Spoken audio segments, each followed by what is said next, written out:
2 মাস আগের ঘটনা।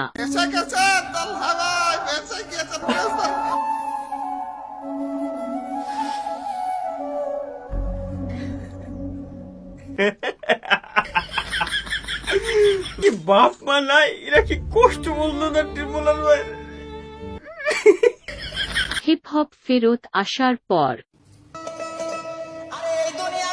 বাবা কি অবস্থা রে ভাই, সবার কাছে দিয়ে হিপ হপ।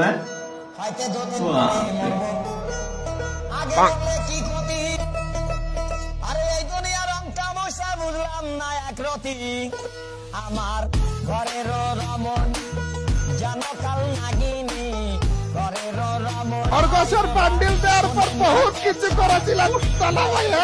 একবার হাসেন, একবার কান্না করেন, একবার কান্না করেন, একবার হাসেন। ভাইয়া তোমার হিপ হপ বের করতে কত ডায়মন্ড লাগছে?